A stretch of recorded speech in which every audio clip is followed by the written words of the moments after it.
യേശു കർത്താവിൻ്റെ ധന്യനാമത്തിൽ എല്ലാവരെയും സ്നേഹവന്ദനം അറിയിക്കുന്നു. ക്രൈസ്റ്റ് ബ്ലസ്സസ് യൂട്യൂബ് ചാനലിലൂടെ നമുക്ക് കാണുവാൻ, എൻ്റെ ഈ എളിയ സാക്ഷ്യം അറിയിപ്പാൻ സ്വർഗത്തിലെ ദൈവം തന്ന വലിയ അവസരത്തിനായി ദൈവത്തിന് നന്ദി പറയുന്നു. എൻ്റെ ഈ സാക്ഷ്യം കേൾവിക്കാരായ നിങ്ങളുടെ ആരുടെയെങ്കിലും ജീവിതത്തെ സ്വാധീനിച്ച് നിങ്ങൾ യേശു കർത്താവുമായിട്ടുള്ള വ്യക്തിബന്ധത്തിലും എത്തിച്ചേരും എന്ന് അറിഞ്ഞാൽ എനിക്ക് വളരെ സന്തോഷമാണ്. കൊല്ലം ജില്ലയിൽ ശാസ്താംകോട്ടയിലെ ഒരു സാധാരണ കുടുംബത്തിൽ അപ്പനും അമ്മയും 5 മക്കളും അടങ്ങുന്ന ഒരു കുടുംബത്തിലാണ് ഞാൻ ജനിച്ചത്. അതിൽ 4ാമത്തെ മകനായി ആണ് ഞാൻ ജനിക്കുന്നത്. എൻ്റെ കുടുംബത്തിൽ, ഭവനത്തിൽ എൻ്റെ അമ്മ വളരെ ഭക്തിയായ ഒരു സ്ത്രീയായിരുന്നു, മാതാവായിരുന്നു. കത്തോലിക്ക ഭക്തി വിശ്വാസത്തിൽ ഞങ്ങളായിരുന്നതുകൊണ്ട് പള്ളിയിലും പ്രാർത്ഥനയിലും ഒക്കെ വളരെ താല്പര്യം കാണിച്ചിരുന്ന മാതാവായിരുന്നു എൻ്റെ അമ്മ. അതുകൊണ്ട് തന്നെ ചെറുപ്പം മുതലേ ഞങ്ങളുടെ വീട്ടിലുള്ള പ്രാർത്ഥനയിലും കുടുംബ പ്രാർത്ഥനയിലും പ്രത്യേകിച്ച് ജപമാലയിലും മറ്റ് പള്ളി സംബന്ധമായ പ്രാർത്ഥനകളിലൊക്കെ ഞങ്ങൾ വളരെ ഭയത്തോടും ഭക്തിയോടും ഒക്കെ പങ്കെടുത്തിരുന്ന കാലം. രാവിലെയും രാത്രിയൊക്കെയുള്ള ഈ പ്രാർത്ഥനകൾ, പ്രത്യേകിച്ച് രാത്രി ഉള്ള ഈ പ്രാർത്ഥന കഴിഞ്ഞിട്ട് മാത്രമേ നമുക്ക് ഭക്ഷണമൊക്കെ തരത്തുള്ളായിരുന്നു. അതുകൊണ്ട് എല്ലാ ദിവസവും രാത്രി ജപമാല ഉണ്ടായിരുന്നു. അങ്ങനെ കത്തോലിക്ക ഭക്തിയിൽ വളർന്നു വന്ന് ഞാൻ ഏതാണ്ട് 5ാം ക്ലാസ് ആയ സമയത്ത് എല്ലാ ദിവസവും പ്രഭാതത്തിലുള്ള കുർബാനയ്ക്ക് പോകുവാൻ തുടങ്ങി. ചെറിയ പ്രായത്തിലെ പള്ളിയിൽ കുർബാനയ്ക്ക് പോകാനൊരു കാരണമുണ്ട്. അന്ന് ഞങ്ങളുടെ വികാരിയായിരുന്ന, അവിടുത്തെ ശാസ്താംകോട്ട ഇടവകയിലെ വികാരിയായിരുന്ന അദ്ദേഹം, ജോസഫ് പഴമ്പാശ്ശേരി എന്നാണ് അച്ഛൻ്റെ പേര്, അദ്ദേഹം രാവിലെ കുർബാനയ്ക്ക് ചെല്ലുവാൻ കുഞ്ഞുങ്ങളെ പ്രോത്സാഹിപ്പിക്കുന്നതുകൊണ്ട് എല്ലാവർക്കും ചെറിയൊരു പൈസ കൊടുക്കും. അതവിടെ ഒരു പേപ്പറിനകത്ത് എഴുതി വെച്ച് മാസത്തിൽ അവസാനത്താണ് അത് കൊടുക്കുന്നത്. അപ്പോൾ അത് ഒരു രസമായി തോന്നിയാണ് കുർബാനയ്ക്ക് പോക്ക് ആരംഭിച്ചതെങ്കിലും പിന്നെ അത് നിന്നുപോയി. വന്നിരുന്ന പല പിള്ളേരും അതൊക്കെ അവസാനിപ്പിച്ചെങ്കിലും എല്ലാ ദിവസവും പ്രഭാതത്തിലുള്ള ഈ കുർബാനയ്ക്ക് പോകുന്നത് എൻ്റെ ഒരു ശീലമായി തീർന്നു. അവിടെയുള്ള കോൺവെൻറ്റിലെ സിസ്റ്റേഴ്സുമായിട്ടുള്ള വ്യക്തിബന്ധം കൊണ്ടും എല്ലാ ദിവസവും കുർബാനയ്ക്ക് ചെല്ലുന്ന വ്യക്തി എന്ന തരത്തിലും എന്നോട് ചോദിച്ചു, ജോൺസന് അൾത്താര ബാലകനായി രാവിലെ ബൈബിളിൽ ആൾട്ടർ വായിക്കുവാനും അൾത്താരെ അസിസ്റ്റ് ചെയ്യാനും ഒരു അൾത്താര ബാലകനായി ജോൺസന് കയറിക്കൂടെ എന്ന് ചോദിച്ചു. ഞാൻ സമ്മതിച്ചു. അങ്ങനെ അൾത്താര ബാലകനായി കയറാൻ തുടങ്ങി. കുർബാനയിൽ അച്ഛനെ അസിസ്റ്റ് ചെയ്യുക, ബൈബിൾ വായിക്കുക, മറ്റു കാര്യങ്ങൾ ചെയ്യുക എന്നുള്ള ഉത്തരവാദിത്വം ഏറ്റെടുത്ത് എല്ലാ പ്രഭാതത്തിലും എല്ലാ ദിവസവും രാവിലെ അത് കഴിഞ്ഞിട്ടാണ് ഞാൻ സ്കൂളിൽ പോകുന്നത്. അങ്ങനെയുള്ള എൻ്റെ ജീവിതത്തിലെ ഒരു കാലഘട്ടം. സ്കൂൾ ജീവിതം കഴിഞ്ഞ് കോളേജിലേക്ക് പ്രവേശിച്ചെങ്കിലും ഈ സ്വഭാവത്തിന് മാറ്റം വന്നില്ല. നൊവേനകളിൽ പങ്കെടുക്കുക, രാവിലെ 1, 2, 3 കുർബാനകളുണ്ടെങ്കിൽ അതിലെല്ലാം അസിസ്റ്റ് ചെയ്യുക, വൈകിട്ട് കുർബാനയുണ്ടെങ്കിൽ അസിസ്റ്റ് ചെയ്യുക തുടങ്ങി പള്ളി ഭക്തനായി, അല്ലെങ്കിൽ ആ കാര്യങ്ങളിൽ വളരെ വിശ്വസ്തയോടെ മുന്നോട്ട് പോകുന്ന കാലഘട്ടമായിരുന്നു. ഞാൻ സൂചിപ്പിച്ചതുപോലെ കോൺവെൻറ്റുമായിട്ടും പള്ളിയുമായിട്ടൊക്കെ നല്ല ബന്ധം സൂക്ഷിച്ചിരുന്നുകൊണ്ട് ഞാൻ ഏതാണ്ട് പ്രീ ഡിഗ്രി കഴിയുന്ന സമയമായപ്പം എൻ്റെ അവിടുത്തെ കോൺവെൻറ്റിലെ സിസ്റ്റർ ഗിൽബർട്ട് മേരി, ആ സിസ്റ്റർ എന്നോട് പറഞ്ഞ്, ജോൺസൺ, ഇങ്ങനെ കൊല്ലം ഫാത്തിമ മാതാ നാഷണൽ കോളേജിൽ വെച്ച് യുവക്കൾക്ക് വേണ്ടി ഒരു ധ്യാനം നടക്കുന്നുണ്ട്, ജോൺസൺ അതിന് പോകണം. ഞാൻ പറഞ്ഞു, സിസ്റ്റർ, എനിക്ക് അതിനോട് വലിയ താല്പര്യമില്ല. കാരണം ഞാൻ ഇതുപോലെ ഇങ്ങനെ പള്ളികൾ വരുന്നുണ്ട്, ഒരു ദിവസം തന്നെ 4-5 കുർബാനകളിൽ പങ്കെടുക്കുന്നുണ്ട്, ഈ നൊവേനകളിൽ പങ്കെടുക്കുന്നുണ്ട്, ഞായറാഴ്ചകളിൽ എല്ലാം അസിസ്റ്റ് ചെയ്യുന്നുണ്ട്, എല്ലാം ചെയ്യുന്നുണ്ട്. അപ്പോൾ അതുകൊണ്ട് ഞാൻ അങ്ങനെ വയ്ക്കൊള്ളാം, പ്രത്യേകിച്ച് ഇനി ഒരു ധ്യാനത്തിൻ്റെ ആവശ്യം എനിക്കുണ്ടോ? അപ്പോൾ സിസ്റ്റർ പറഞ്ഞ് അതുപോരാ ജോൺസൺ, ഈ ധ്യാനത്തിൽ പങ്കെടുക്കണം. ജോൺസൺ പങ്കെടുക്കാൻ മാത്രം പോരാ, നിങ്ങൾ ഇവിടെയുള്ള നല്ലൊരു കൂട്ടം ചെറുപ്പക്കാരെ സംഘടിപ്പിച്ച് അവരെ ഈ ധ്യാനത്തിന് പോകാൻ വേണ്ടി ഉത്സാഹിപ്പിക്കുകയും അവരെ പോയി കാണുകയും ചെയ്യണം. അതിനു മുമ്പ് തന്നെ ഒരു കാര്യം പറയട്ടെ, എൻ്റെ വീട്ടിൽ ബൈബിളില്ലായിരുന്നു, സമ്പൂർണ്ണ ബൈബിൾ വീട്ടിലില്ലാത്തതുകൊണ്ട്, കത്തോലിക്ക വേദപുസ്തകം ബൈബിൾ ഇല്ലാത്തതുകൊണ്ട് അയലത്തെ വീടുകളിൽ നിന്ന് പലപ്പോഴും പോയി എടുത്തുകൊണ്ട് വന്നാണ് വീട്ടിലിത് ഞങ്ങൾ വായിച്ചു നോക്കിക്കൊണ്ടൊക്കെ ഇരുന്നത്. അങ്ങനെ ഈ സിസ്റ്ററിൻ്റെ നിർബന്ധപ്രകാരം ശാസ്താംകോട്ട ഇടവകയിലെ ചെറുപ്പക്കാരെയൊക്കെ പോയി കാണുകയും അവരെയെല്ലാം ഉത്സാഹിപ്പിച്ച് ഈ 1992 കൊല്ലം ഫാത്തിമ മാതാ കോളേജിൽ വെച്ച് നടന്ന ഈ ധ്യാനത്തിൽ പങ്കെടുപ്പിച്ചു. ഫാദർ കുര്യാക്കോസ് പുന്നേലിൽ എന്ന് പറയപ്പെടുന്ന അച്ഛൻ്റെ നേതൃത്വത്തിലായിരുന്നു അവിടെ യുവജന ധ്യാനം നടന്നത്. ആരംഭ ദിവസം മുതൽ തന്നെ ഞങ്ങളുടെ ഇടവകയിൽ നിന്ന് വലിയൊരു കൂട്ടം ചെറുപ്പക്കാർ പങ്കെടുത്തു. പക്ഷേ ആ ധ്യാനം എൻ്റെ ജീവിതത്തെ വളരെ സ്വാധീനിച്ചു. ഞാൻ പള്ളിയിൽ പോകുന്നുണ്ടായിരുന്നു, കുമ്പസാരിക്കുന്നുണ്ടായിരുന്നു, കുർബാന കൈക്കൊള്ളുന്നുണ്ടായിരുന്നു, എല്ലാ കാര്യങ്ങളൊക്കെ ചെയ്യുന്നുണ്ടെങ്കിലും യേശു ജീവനുള്ള ദൈവമാണെന്നും യേശു സത്യദൈവമാണെന്നും യേശു നമ്മുടെ ഓരോരുത്തരുടെയും പാപങ്ങൾക്ക് പരിഹാരമായാണ് ക്രൂശിൽ മരിച്ചതെന്നും നാം പാപം ചെയ്തുകൊണ്ട് ജീവിക്കുവാനല്ല, മറിച്ച് പാപത്തെ ഏറ്റുപറഞ്ഞ് ഉപേക്ഷിച്ച് ഒരു പുതിയ ജീവിതം നയിക്കേണ്ട വ്യക്തിത്വങ്ങളാണെന്നൊക്കെ യഥാർത്ഥത്തിൽ എനിക്ക് മനസ്സിലായത് ഈ ധ്യാനത്തിലൂടെയാണ്. അതുവരെയുള്ള എല്ലാ കാര്യങ്ങളും ചെയ്യുമ്പോഴും അതൊരു ആചാര അനുഷ്ഠാന കർമ്മമായി മാത്രം ചെയ്തുകൊണ്ടിരിക്കുന്ന സമയത്ത് ഈ ധ്യാനം എൻ്റെ ജീവിതത്തെ വളരെ സ്വാധീനിച്ചു. മാത്രമല്ല, പ്രാർത്ഥനകൾ നടത്തണമെന്നും അനേകരോട് ഈ സുവിശേഷം പറയണമെന്നും ഈ ഭവനങ്ങളിൽ പ്രേയർ നടത്തി അവരെ വിശുദ്ധ ബൈബിൾ വായിക്കുന്നവരാക്കി മാറ്റണമെന്നൊക്കെ വലിയൊരു ആഗ്രഹം ഉടലെടുക്കുകയും ആ ധ്യാനത്തിൽ വെച്ച് ഞാൻ എൻ്റെ ജീവിതത്തെ യേശു കർത്താവിൻ്റെ കരങ്ങളിൽ സമർപ്പിക്കുകയൊക്കെ ചെയ്തു. അങ്ങനെ ധ്യാനം വളരെ അനുഗ്രഹമായിട്ട് നടന്നു. അവിടെ നല്ലൊരു കൂട്ടം ചെറുപ്പക്കാർ അതിൽ പങ്കെടുത്തു. തിരിച്ച് ഞങ്ങളെല്ലാവരും ഇടവകയിൽ എത്തിക്കഴിഞ്ഞപ്പം ഞങ്ങൾ ആലോചിച്ച് എന്ത് ചെയ്യണം, ഇങ്ങനെ പോയാൽ പോരാല്ലോ, ജനത്തെ ഒന്ന് ഉണർത്തണം, അവരെ യേശുവിലേക്ക് അല്ലെ പ്രാർത്ഥനയിലേക്ക് ഭക്തിയിലേക്ക് അവരെ കൊണ്ടുവരണം. അങ്ങനെ ഞങ്ങളെല്ലാം കൂടെ ആലോചിച്ച് ഞങ്ങൾ പട്ടകടവ് ഇടവകയും ശാസ്താംകോട്ട ഇടവകയും കൂടെ ചേർത്ത് ഒരു സമാധാന സന്ദേശ റാലി നടത്താം എന്ന ആഗ്രഹം വന്നു.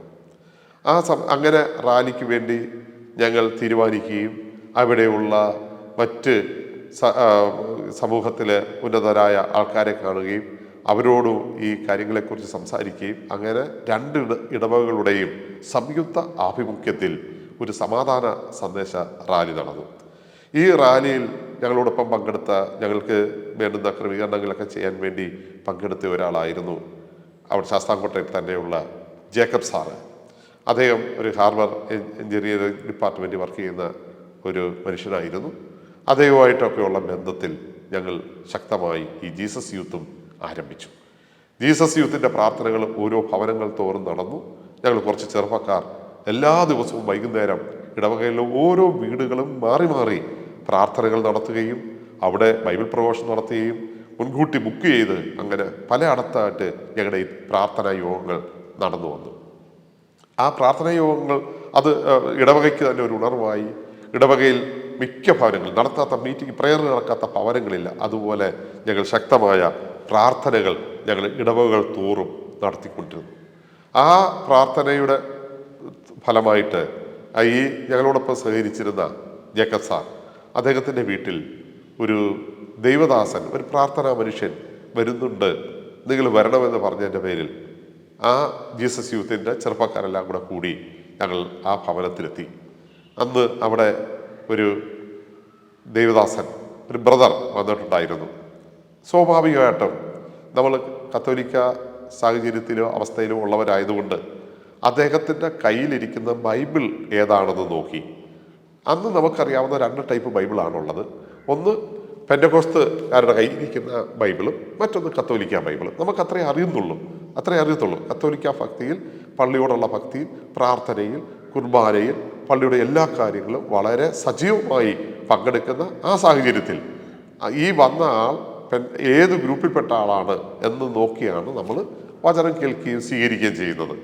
അപ്പോൾ അദ്ദേഹത്തിൻ്റെ കയ്യിലിരിക്കുന്ന കത്തോലിക്ക ബൈബിൾ, POC ബൈബിൾ കണ്ടപ്പോൾ വളരെ സന്തോഷം തോന്നി.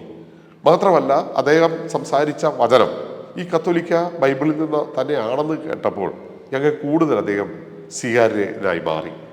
അദ്ദേഹത്തിൻ്റെ വചന ശുശ്രൂഷകൾ, അദ്ദേഹത്തിൻ്റെ പാട്ടുകൾ, അദ്ദേഹത്തിൻ്റെ പ്രാർത്ഥന, അദ്ദേഹം നടത്തുന്ന പലതും ഞങ്ങളുടെ ഹൃദയത്തെയും ഞങ്ങളുടെ ജീവിതത്തെയും വളരെ സ്വാധീനിച്ചു. അങ്ങനെ മുന്നോട്ട് പോകുന്ന സമയത്താണ് അപ്പം ഈ കർത്താവിനോടുള്ള ഭക്തിയിലും കർത്താവിനോടുള്ള നല്ല ബന്ധത്തിലും മുന്നോട്ട് പോകണമെന്ന ആഗ്രഹത്തിൽ, അപ്പം സത്യത്തിൽ ആദ്യം ഈ കോളേജിൽ ചേർന്നപ്പോൾ എൻ്റെ ആഗ്രഹം ഒരു പട്ടാളക്കാരൻ, മിലിറ്ററി ഉദ്യോഗസ്ഥൻ, പട്ടാളക്കാരനാകണമെന്ന് ആഗ്രഹം ഉണ്ടായിരുന്നു. അങ്ങനെ ശാസ്താംകോട്ട ദേവസ്വം ബോർഡ് കോളേജിൽ ചേർന്ന സമയത്ത് NCCയിൽ ചേർന്നിട്ട് അതിനുവേണ്ടി ആഗ്രഹിക്കുകയും ഒക്കെ ചെയ്തു. പക്ഷേ ഈ ധ്യാനമൊക്കെ കൂടി ഇങ്ങനെയുള്ള പ്രാർത്ഥനയിലേക്ക് മുന്നോട്ട് വന്നു കഴിഞ്ഞപ്പം എൻ്റെ ഉള്ളിലൊരാഗ്രഹം വന്നു. ദൈവത്തോട് എപ്പോഴും അടുത്തിരിക്കുന്നവരും പ്രാർത്ഥനയിൽ സമയം ചെലവഴിക്കുന്നവരും ജനത്തെ ഉപദേശിക്കുകയൊക്കെ ചെയ്യുന്നത് അച്ഛന്മാരായതുകൊണ്ട്, പുരോഹിതന്മാരായതുകൊണ്ട് ഒരു കത്തോലിക്ക പുരോഹിതൻ ആകണമെന്നുള്ള ആഗ്രഹം എൻ്റെ ജീവിതത്തിൽ ഉടലെടുക്കുകയും അങ്ങനെ ഞങ്ങളുടെ രൂപതയിൽ, കൊല്ലം രൂപതയിൽ ഉള്ള ഒരു സെമിനാരിയിൽ അച്ഛനാകുന്നതിന് വേണ്ടി ചേരുകയും ചെയ്തു. ആ ഇടവകയിൽ ആ രൂപതയിൽ നമ്മുടെ രൂപതയുടെ സെമിനാരി, സെൻറ് റഫേൽ സെമിനാരിയിൽ ഒരു വൈദിക വിദ്യാർത്ഥിയായി ചേരുവാൻ കർത്താവിനെ സഹായിച്ചു. അവിടുത്തെ പഠനത്തിന് ഇടയിൽ ആണ് ഇറ്റലിയിൽ പോയി അവിടെ പഠിക്കാൻ ഉള്ള ആഗ്രഹം ഉടലെടുക്കുകയും അതിൻ്റെ സെലക്ഷൻ ലഭിച്ചതുമൂലം സെൻറ് റഫേൽ സെമിനാരിയിലെ, കൊല്ലത്തെ സെൻറ് റഫേൽ സെമിനാരിയിലെ പഠനം കഴിഞ്ഞ് നേരെ കോട്ടയത്ത് കുറവിലങ്ങാടിനടുത്തുള്ള മന്നക്കടനാട് എന്ന് പറയപ്പെടുന്ന സ്ഥലത്തുള്ള ഒരു കോൺവെൻറ്റിൽ പോയി ഇറ്റാലിയൻ ഭാഷ പഠിക്കാൻ തുടങ്ങി. എന്നാൽ ഈ സാഹചര്യങ്ങളെല്ലാം കത്തോലിക്ക വേദപുസ്തകം ബൈബിൾ നിരന്തരം ഞാൻ വായിച്ചുകൊണ്ടേയിരുന്നു. ഒരു പ്രാവശ്യമല്ല, 2 പ്രാവശ്യമല്ല. അതിലെ ഉൽപ്പത്തി പുസ്തകം മുതൽ അവസാനത്തെ പുസ്തകമായ വെളിപ്പാട് പുസ്തകം വരെയുള്ള ആ പുസ്തകങ്ങൾ ഓരോന്നും നിരന്തരം വായിച്ചുകൊണ്ടേയിരുന്നു. ഒരു പ്രാവശ്യം കംപ്ലീറ്റ് ചെയ്യും, വീണ്ടും വായിക്കും. അങ്ങനെ പല ആവർത്തി ഞാൻ അവിടെ നിൽക്കുമ്പോൾ തന്നെ ഏതാണ്ട് 10-15 വട്ടത്തിലധികം ഞാൻ ഫുൾ ബൈബിൾ വായിക്കുകയും, എന്നാൽ എനിക്ക് അതിൽ നിന്ന് വലിയ ഒന്നും മനസ്സിലായില്ല. അതൊരു വായനാശീലമായിരുന്നു, അതൊരു തീരുമാനമായിരുന്നു. പക്ഷേ ആ ബൈബിൾ എഴുതിയേക്കുന്ന കാര്യങ്ങളൊന്നും എനിക്ക് മനസ്സിലായില്ല. ചിലതൊക്കെ മനസ്സിലായി, ചിലതൊന്നും മനസ്സിലായിട്ടുമില്ല. മാത്രമല്ല അതിൻ്റെ ഇടയ്ക്ക് ഞാൻ ലീവിൽ വീട്ടിൽ ഇവിടെ ശാസ്താംകോട്ടയിൽ വന്ന സമയത്ത് ജെസ്യൂട്ട് സഭയിലെ ധ്യാനങ്ങൾ നടത്തുന്ന ഒരു പുരോഹിതൻ അദ്ദേഹം കടന്നു വരികയും അദ്ദേഹത്തിൻ്റെ നേതൃത്വത്തിൽ ശാസ്താംകോട്ടയിൽ ജേക്കബ് സാറിൻ്റെ വീട്ടിൽ വെച്ച് 3 ദിവസത്തെ ഒരു മീറ്റിംഗ് നടക്കുകയും കുർബാനയൊക്കെ ആ ഭവനത്തിൽ വെച്ച് നടക്കുകയൊക്കെ ചെയ്തു. അതിൽ പങ്കെടുത്ത സമയത്ത് അദ്ദേഹം പറഞ്ഞ പല കാര്യങ്ങളും ഞാൻ അതുവരെ വിശ്വസിച്ച് വന്ന, ഞാൻ ഇഷ്ടിച്ചു വന്ന പല കാര്യങ്ങൾക്കും വിരുദ്ധമായിട്ടാണ് അദ്ദേഹം പറഞ്ഞത്. അപ്പം അതിനെക്കുറിച്ചുള്ള സംശയങ്ങൾ ആ അച്ഛനോട് ചോദിച്ചു.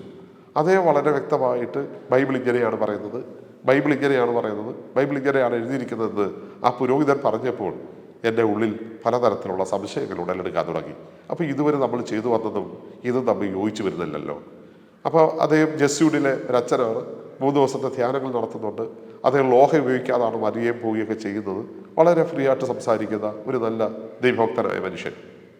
അദ്ദേഹം പറഞ്ഞ പല കാര്യങ്ങളും ഞാൻ തിരുവചനം അനുസരിച്ച് പരിശോധിച്ച് നോക്കിയപ്പോൾ ശരിയാണെന്ന് എനിക്ക് മനസ്സിലായി. അപ്പോൾ ഈ ചെയ്തു വരുന്നതുമായിട്ടൊരു ബുദ്ധിമുട്ട്, അല്ലെങ്കിൽ അതുവരെ ചെയ്തുകൊണ്ടിരുന്ന, അനുഷ്ഠിച്ചുകൊണ്ടിരുന്ന ഇതുമായിട്ടൊക്കെ ഒരു ബുദ്ധിമുട്ട് തോന്നിയെങ്കിലും ഞാൻ കത്തോലിക്ക സഭയെ അത്ര ഇഷ്ടപ്പെട്ടതുകൊണ്ടും മാത്രമല്ല അതിലെ പല കാര്യങ്ങളും എൻ്റെ ഹൃദയത്തെ ചെറുപ്പം മുതലേ സ്വാധീനിച്ച് വരുന്നതുകൊണ്ടും ഒക്കെ ഞാൻ അതിൽ വളരെ ശക്തമായി മുന്നോട്ട് പോയിക്കൊണ്ടിരുന്നു. അങ്ങനെ ഇരിക്കുമ്പോഴാണ് ഞാൻ പറഞ്ഞല്ലോ, ഈ കോട്ടയത്ത് കുറവിലങ്ങാടിൻ്റെ അടുത്തുള്ള ഈ കോൺവെൻറ്റിൽ നിന്ന് ഈ എൻ്റെ സ്നേഹിതരോടൊപ്പം താമസിക്കുന്ന സമയത്ത് അവിടെ കുർബാനയ്ക്കൊക്കെ പോവും. അപ്പോഴും വീണ്ടും ഈ ബൈബിൾ നിരന്തരമായി ഞാൻ വായിച്ചുകൊണ്ടിരിക്കുകയും ആ വചനം ചില കാര്യങ്ങളിലൊക്കെ വന്നപ്പോൾ എനിക്കതിൽ എന്തോ ഒരു അസ്വസ്ഥത അനുഭവപ്പെടുകയും ചെയ്തു. മാത്രമല്ല ഞാൻ നേരത്തെ സൂചിപ്പിച്ച ആലപ്പുഴയിൽ നിന്ന് കർത്താവിൻ്റെ വചനവുമായി ശാസ്താംകോട്ടയിൽ വന്നുകൊണ്ടിരുന്ന പൊന്നം ബ്രദർ അദ്ദേഹം നിരന്തരം എനിക്ക് കത്തയക്കുകയും ആ കത്തിലെ വചനങ്ങൾ അദ്ദേഹം എഴുതിയിരുന്ന വചനങ്ങൾ ബൈബിളുമായിട്ട് ഞാൻ ഒത്തുനോക്കിയൊക്കെ ചെയ്തു. അങ്ങനെ അതിൻ്റെ ശരിയാണോ തെറ്റാണോ കാര്യങ്ങൾ എങ്ങനെയുണ്ട് എന്നൊക്കെ മനസ്സിലാക്കി. അപ്പം എനിക്ക് അതിൻ്റെ പേപ്പറുകളൊക്കെ ഏകദേശം എല്ലാം ശരിയായി. രൂപതയിൽ കിട്ടേണ്ട പേപ്പറുകൾ എല്ലാം ശരിയായി വന്നുകൊണ്ടിരുന്നു. എന്താ വിസയ്ക്ക് ഒരു ചെറിയ തടസ്സം നേരിട്ട സമയത്ത് ഞാൻ വീണ്ടും ശാസ്താംകോട്ടയിൽ എത്തിക്കഴിഞ്ഞപ്പോഴാണ് എനിക്ക് മനസ്സിലായത് അതുവരെ എന്നോടൊപ്പം പ്രാർത്ഥനാനുഭവത്തിലും പള്ളിയിലെ ഈ അനുഭവത്തിലും ജീസസ് യൂത്തിലും ഒക്കെ ശക്തമായി നിന്നിരുന്ന പലരും ആ വിശ്വാസത്തിൽ നിന്ന് മാറി പെന്റക്കോസ്തൽ എന്ന വിശ്വാസത്തിലേക്ക് അവർ മൂവ് ചെയ്യുന്നുണ്ട് എന്നെനിക്ക് മനസ്സിലായത്. വികാരി അച്ഛൻ പറഞ്ഞു, ജോൺസൺ, നമ്മുടെ കൂടെ ഉള്ള പലരും ഇങ്ങനെ പെന്റക്കോസ്റ്റ് വിശ്വാസത്തിലേക്ക് പോകുന്നുണ്ട്, അവരെ ഉണ്ടാക്കിക്കൊണ്ടുവരേണ്ടത് നമ്മുടെ ഉത്തരവാദിത്തമാണ്. ജോൺസൺ ഇറ്റലി പോകുന്നതിന് മുമ്പ് അതിന് വേണ്ടുന്ന ക്രമീകരണങ്ങളൊക്കെ ചെയ്യണം, അവരെ കാണണം. അതിന് ഫലമായിട്ട് അവരെ കാണാനും സംസാരിക്കാനും അവർ വിശ്വസിച്ചിരിക്കുന്ന വിശ്വാസവും കത്തോലിക്കാ സഭയുടെ വിശ്വാസവും തമ്മിലുള്ള വ്യത്യാസങ്ങളെ അവരോട് പറയുവാനൊക്കെ ഇടയായി. എങ്കിലും അവർ പറഞ്ഞ പല കാര്യങ്ങളും എൻ്റെ ഹൃദയത്തിൽ ഒരു സംശയമായി ഉടലെടുത്തു. അവർ പറയുന്നത് ശരിയാണോ? അവർ പറയുന്നതിൽ എന്താണ് പ്രത്യേകത? സ്നാനം, മാമോദിസ. ഞാൻ പറഞ്ഞു, ഞാൻ 7-ാം നാളിൽ സ്നാനപ്പെട്ട എൻ്റെ മാതാപിതാക്കൾ എൻ്റെ മാമോദിസ മുഖ്യതാണ്. മാത്രമല്ല എനിക്ക് ഒരു ജ്ഞാനപിതാവും ഒരു ജ്ഞാനമാതാവും ഉണ്ട്. അപ്പോൾ അവർ പറയുന്ന പല കാര്യങ്ങളിലും എനിക്ക് അതിന് യോജിക്കാൻ കഴിയില്ല. കാരണം ഇപ്പം സ്നാനപ്പെടേണ്ട ആവശ്യമുണ്ടോ? വളർന്നിട്ട് സ്നാനപ്പെട്ടയാണോ ആവശ്യം? ചെറുപ്പത്തിലെ സ്നാനപ്പെട്ടില്ലേ? ഇങ്ങനെയൊക്കെയുള്ള ഒരു സ്വാഭാവികമായ ഒത്തിരി സംശയങ്ങൾ എൻ്റെ ജീവിതത്തിൽ, എൻ്റെ ഹൃദയത്തിൽ ഇങ്ങനെ ഉടലെടുത്തു. എങ്കിലും വളരെ ശാന്തമായി ഞാൻ ഇവർ ചെയ്യുന്നതിനെതിരെ അല്ലെങ്കിൽ അതല്ല ഇതാണ് ശരി എന്നുള്ള തരത്തിൽ പറഞ്ഞുകൊണ്ടിരുന്നെങ്കിലും ഞാൻ കർത്താവിനോട് പ്രാർത്ഥിക്കാറുണ്ടായിരുന്നു. കർത്താവ്, ഏതാണ് ശരി? ഇതിന് ശരി ഏത്, തെറ്റേത്? ബൈബിൾ. അപ്പോൾ എനിക്കൊരു കാര്യം മനസ്സിലായി, ബൈബിൾ പറയുന്നതാണ് ശരി. കാരണം ആകാശവും ഭൂമിയും മാറിയാലും മാറാത്തത് ദൈവത്തിൻ്റെ വചനം മാത്രമാണ്. നമ്മുടെ ചിന്തകൾ മാറും, നമ്മുടെ ഉപദേശങ്ങൾ മാറും, നമ്മുടെ എല്ലാത്തിനും മാറ്റം വരും. പ്രായം പക്വതയൊക്കെ വരുന്നതനുസരിച്ച് നമ്മുടെ ജീവിതത്തിലും മാറ്റം വരും, എല്ലാത്തിനും മാറ്റം വരും. പക്ഷെ മാറ്റമില്ലാത്ത ഒരെണ്ണമുണ്ടെങ്കിൽ അത് കർത്താവിൻ്റെ വചനമാണ്. ആകാശം മാറിയാലും ഭൂമി മാറിയാലും കർത്താവിൻ്റെ വചനത്തിൻ്റെ വള്ളിക്കോ പുള്ളിക്കോ മാറ്റമില്ലാത്ത വിശുദ്ധ ബൈബിൾ എഴുതിയിരിക്കുന്നത്. അതുകൊണ്ട് ഞാനിത് ശക്തമായി പ്രാർത്ഥിച്ചു. 2 കാര്യം പ്രാർത്ഥിച്ചു എന്ന് വേണേൽ പറയാം. ഒന്ന്, ഇപ്പോൾ കർത്താവിന് അല്ലെങ്കിൽ ഈ സഭ വിട്ടു പോയിരിക്കുന്ന പ്രിയപ്പെട്ടവർക്ക് മാതാവ് പ്രത്യക്ഷപ്പെടണമെന്നുള്ള ഒരു ആഗ്രഹം എനിക്കുണ്ടായിരുന്നു. അതുകൊണ്ട് ഞാൻ മാതാവിനോട് പ്രാർത്ഥിക്കും, മാതാവേ, അവർക്ക് ഒന്ന് പ്രത്യക്ഷപ്പെട്ടാൽ അവർ ഈ കാര്യങ്ങളെക്കുറിച്ചൊക്കെ മനസ്സിലാക്കുമല്ലോ. മറ്റൊന്ന് ഞാൻ പ്രാർത്ഥിക്കുമായിരുന്നു, കർത്താവേ, എൻ്റെ ജീവിതത്തിൽ ഇതാണ് ശരിയെങ്കിൽ, ഈ വചനമനുസരിച്ച് ജീവിക്കുന്നതാണ് ശരിയെങ്കിൽ, കർത്താവെ, ഈ ബൈബിൾ പറയുന്നത് അനുസരിച്ച് ഇതാണ് ശരിയെങ്കിൽ എന്നെ അതിലേക്ക് നടത്തണമേ. ഞാൻ വളരെ നാൾ പ്രാർത്ഥിച്ചുകൊണ്ടിരുന്നു. അങ്ങനെ ഇരിക്കുമ്പോഴാണ് വീണ്ടും ഈ പൊന്നൻ ബ്രദർ എന്ന് പറയപ്പെടുന്ന ദൈവദാസൻ ഞങ്ങളുടെ നാട്ടിലേക്ക് വരുന്നു. ഞാൻ സെമിനാരിയിൽ നിന്ന് വന്ന് വീട്ടിൽ നിൽക്കുകയാണ്. അദ്ദേഹം വരുന്നു. അദ്ദേഹമായിട്ട് ഞാൻ ഈ കാര്യങ്ങളെക്കുറിച്ച് ചോദിക്കുകയും സംസാരിക്കുകയൊക്കെ ചെയ്യുന്നു.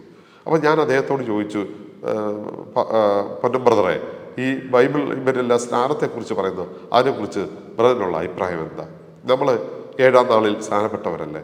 അതേ വളരെ പക്വതയോടും തന്മയത്വത്തോടും എന്നോട് പറഞ്ഞു, ജോൺസൺ ബ്രദറെ, വിശുദ്ധ ബൈബിൾ എന്ന് പറയുന്നു അതാണ് ശരി. അപ്പോൾ ആ ബൈബിൾ അനുസരിച്ച് എല്ലാ മനുഷ്യരും മുന്നോട്ട് പോയാൽ നമ്മുടെ ഭൂമിയൊക്കെ ഒന്ന് നന്നാകത്തില്ലേ? മനുഷ്യരൊക്കെ നന്നാകത്തില്ലേ? വളരെ തന്മയത്വത്തോടും വളരെ പക്വതയോടും വളരെ ശ്രദ്ധയോടും കൂടിയാണ് അതേ ഓരോ കാര്യങ്ങൾക്ക് ഉത്തരം പറഞ്ഞത്.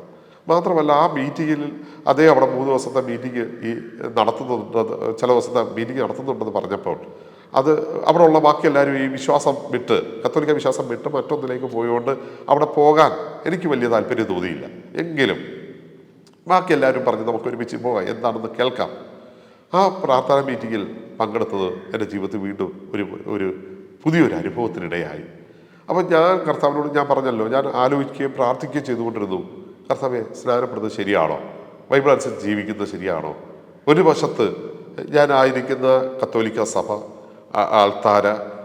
ആൾത്താര ബാലകൻ, അവിടെ കുർബാന, എല്ലാ ദിവസവും കുർബാനയിൽ പങ്കെടുക്കുന്നത്, അങ്ങനെ സെമിനാരി, അച്ചമ്പട്ടം, ഈ എൻ്റെ ഇതുവരെയുള്ള എല്ലാ പ്രതീക്ഷകളും, കാരണം പട്ടാളക്കാരനാകണമെന്നുള്ള ആഗ്രഹം ഉപേക്ഷിച്ചിട്ടാണ് എനിക്കൊരു പുരോഹിതനായി തീരണം, ഒരച്ഛനായി മാറണം ഉള്ള ആഗ്രഹം എൻ്റെ ഹൃദയത്തെ സ്വാധീനിച്ചതും അതിനുവേണ്ടി എത്രയും സമയങ്ങൾ ചെലവഴിച്ചതും.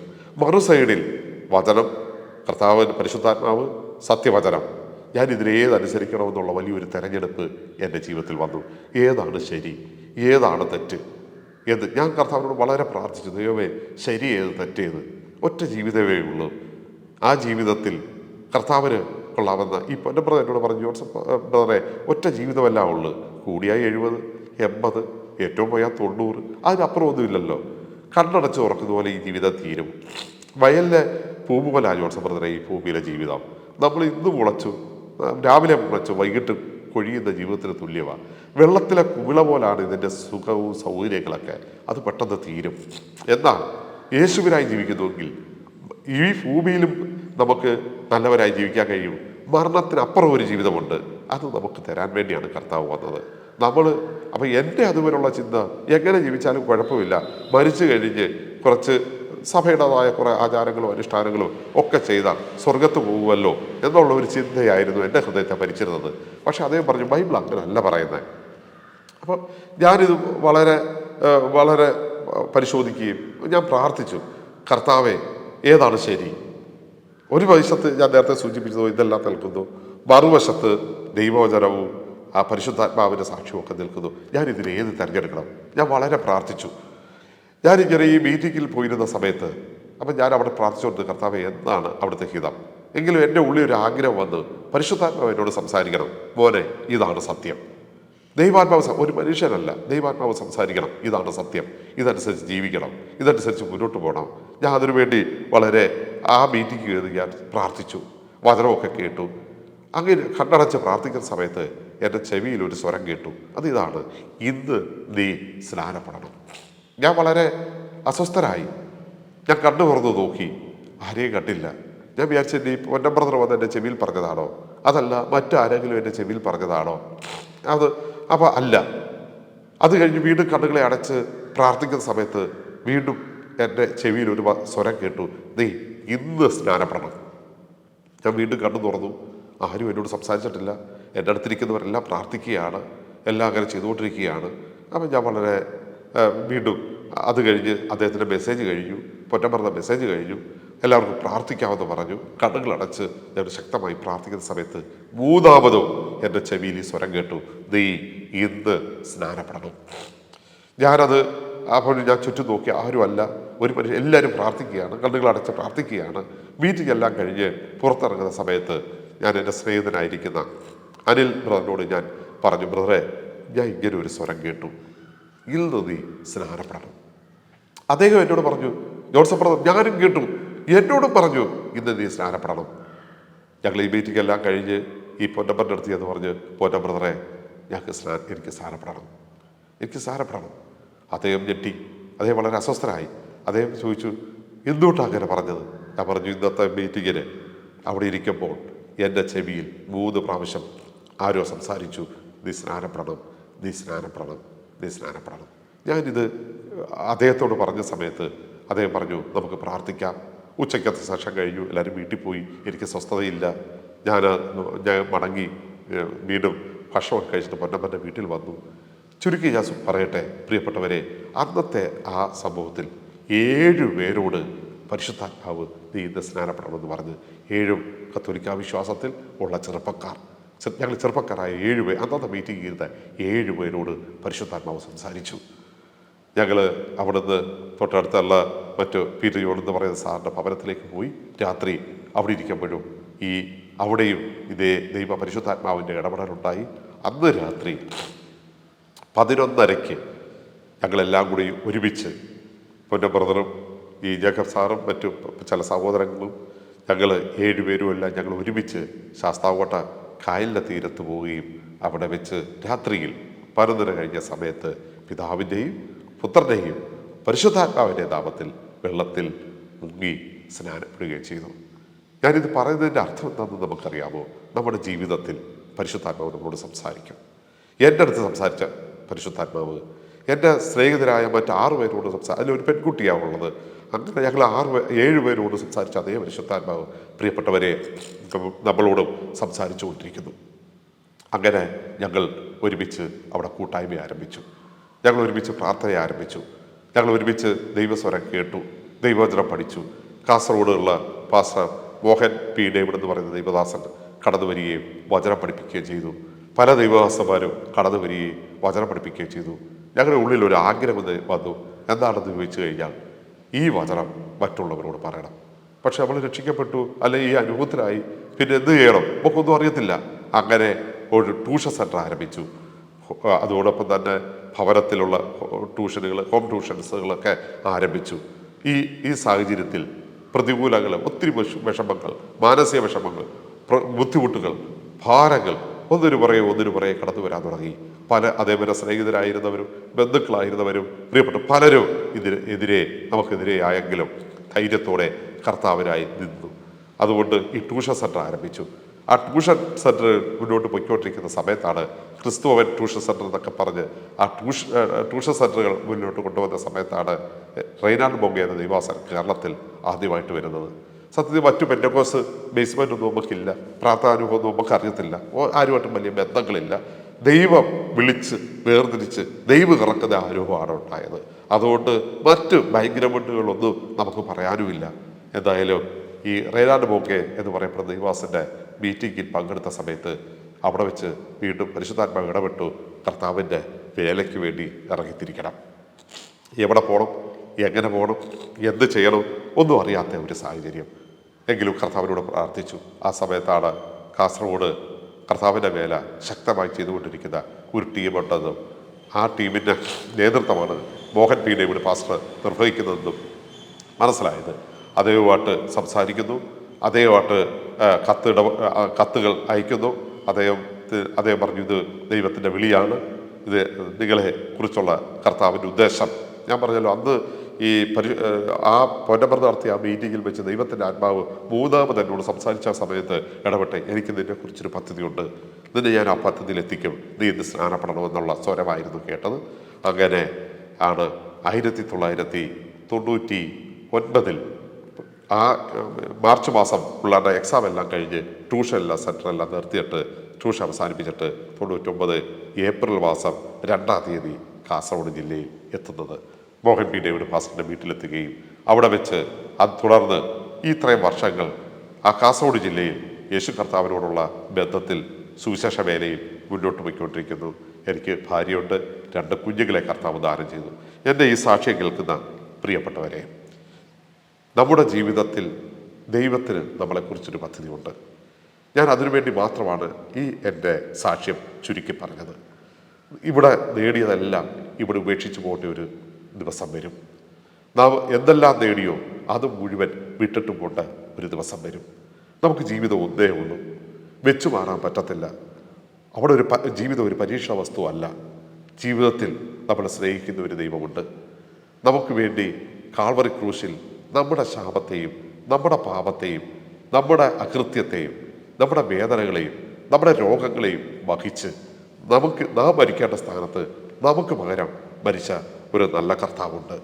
ആ കർത്താവ് മരിച്ച് അടക്കപ്പെടുകയും 3-ാം ദിവസം എഴുന്നേൽക്കുകയും ചെയ്തു. ബാക്കിയെല്ലാം മാറിപ്പോവും, എല്ലാത്തിനും മാറ്റം വരും. പക്ഷേ കർത്താവിന് മാറ്റം വരത്തില്ല. അവൻ ഇന്ന് ജീവിക്കുന്നു. നമ്മുടെ ഏത് പ്രശ്നങ്ങൾക്കും പരിഹാരം തരുവാൻ കർത്താവിന് കഴിയും. എൻ്റെ ഈ സാക്ഷ്യത്തിൻ്റെ ഉദ്ദേശം അത്ര മാത്രമേ ഉള്ളൂ. നിങ്ങളുടെ ജീവിതത്തെ യേശുവിൻ്റെ കരങ്ങളിൽ സമർപ്പിക്കണം. നമ്മുടെ വിവാഹം നടക്കുമോ നടക്കത്തില്ലയോ അറിയത്തില്ല. ഞാൻ രോഗിയായി തീരുമോ അല്ലയോ അറിയത്തില്ല. നമുക്ക് സമ്പത്ത് കിട്ടുമോ കിട്ടത്തില്ലയോ അറിയത്തില്ല. നമുക്ക് ഈ ഭൂമിയിൽ മറ്റുള്ളവർ നമ്മളെ റെസ്പെക്റ്റ് ചെയ്യുമോ ഇല്ലയോ അറിയത്തില്ല. ഒന്നിനും ഉറപ്പില്ല. എന്നാൽ ഉറപ്പുള്ള ഒരൊറ്റ കാര്യം മാത്രമാണ്, അത് യേശു നമ്മളെ സ്നേഹിക്കുന്നു. പെറ്റമ്മ മറന്നാലും മറക്കാത്ത സ്നേഹം, ആരെല്ലാം ഉപേക്ഷിച്ചാലും ഉപേക്ഷിക്കാത്ത സ്നേഹം, ആരെല്ലാം വെറുത്താലും വെറുക്കാത്ത സ്നേഹം, ആരെല്ലാം മറന്നാലും മറക്കാത്ത സ്നേഹം. ഈ കർത്താവ് നിങ്ങളെ സ്നേഹിക്കുന്നു. നമ്മുടെ സാഹചര്യം ഏതെന്നോ അവസ്ഥ ഏതെന്നോ സമുദായം ഏതെന്നോ മതമേതെന്നോ ദൈവത്തിന് വിഷയമല്ല. യേശുവിൻ്റെ കരങ്ങളിൽ നമ്മുടെ ജീവിതത്തെ സമർപ്പിച്ചാൽ സന്തോഷവും സമാധാനവും ഐശ്വര്യവുമുള്ള നല്ലൊരു ജീവിതം നയിക്കാൻ കഴിയും. എന്നെ സ്നേഹിച്ച് എന്നോട് ഇടപെട്ട ഈ കർത്താവ് നിങ്ങളെ സ്നേഹിക്കുന്നു. ഈ എളിയ സാക്ഷ്യത്തിൽ ദൈവം നിങ്ങളെ ഓരോരുത്തരെ സഹായിക്കട്ടെ എന്ന് പ്രാർത്ഥിച്ചുകൊണ്ട് ഞാൻ എൻ്റെ ഈ സാക്ഷ്യം ചുരുക്കുന്നു.